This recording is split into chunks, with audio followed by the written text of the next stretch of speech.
کا نام ہے جبل سور. کیا نام ہے؟ اس کے بالکل اوپر جو آخری پتھر ہے، بالکل آخری والا دیکھیے گا، پھر بیچ میں ہلکا سا گیپ ہے. جو سب سے بڑا اتنا بڑا پتھر جو نظر آ رہا ہے سب سے اوپر، اس کے پیچھے غار ہے جس کا نام ہے غار سور. کیا نام ہے؟ میں نے شروع میں کہا کوئی جوان آدمی چڑھے تو کم سے کم کتنے گھنٹے لگتے ہیں؟ 2.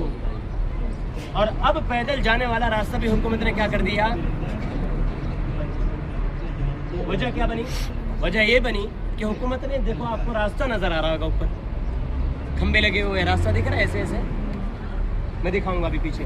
حکومت نے گاڑی والا راستہ بنایا ہے، گاڑی لے کر کے اوپر جاتی ہے اور 76 ریال ایک بندے کا لیتی ہے. کتنا؟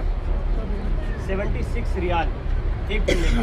تو جو پیدل والا راستہ تھا اس کو ختم کر دیا، ورنہ پیدل کہاں سے جاتے تھے؟ یہیں سے آگے جا کر کے سیدھا پیدل جایا جاتا. نہیں وہ نہیں، یہ آگے وہ تو صرف دیوار لگائی. خیر، نبی علیہ الصلوۃ والسلام کے خلاف جب قتل کرنے کی کوشش کی گئی، میرے آقا نے جس پہاڑ کا انتخاب کیا، یہی پہاڑ ذرا سا دیکھیے گا.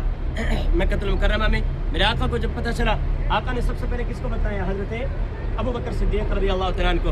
حضرت ابو بکر سے کہا ابو بکر ایسا ایسا مسئلہ ہے، آج کی رات ہمیں نکلنا ہے.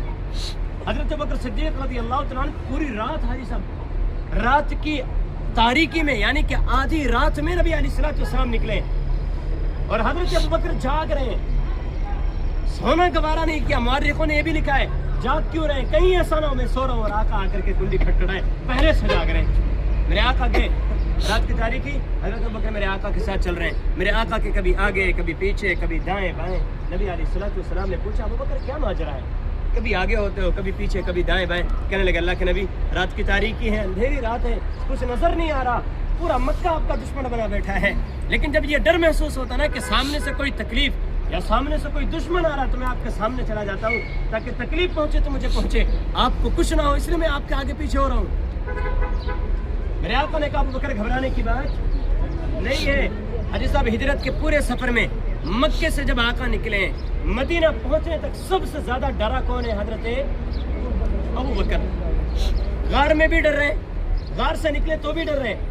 ڈرنا اپنے لیے نہیں تھا، آقا کے لیے تھا کہ آقا ساتھ میں ہے، آقا کو کچھ نہ ہو جائے، اس لیے ڈر رہے ہیں. غار میں بھی، غار سے نکل کر کے بھی میرے آقا جب اس پہاڑ کے قریب پہنچے، حضرت ابوبکر صدیق نے دیکھا کہ میرے آقا کا پیر زخمی ہے. کیسا ہے بھائی؟ زخمی ہے. کیوں؟ میرے آقا جب گھر سے نکلے ہیں حاجی صاحب، میرے آقا پنجوں کے بل چلے یوں، ایسے جس کو کہتے ہیں یوں چلنا، پنجوں کے بل، ایک ہے پیروں کے بل ایک ہے پنجوں کے بل. میرے آقا پنجوں کے بل زیادہ چلے ہیں. جب آقا کو تکلیف پہنچتی آقا پیروں کے بل آرام ملتا، آقا پنجوں کے بل چلنے کی وجہ سے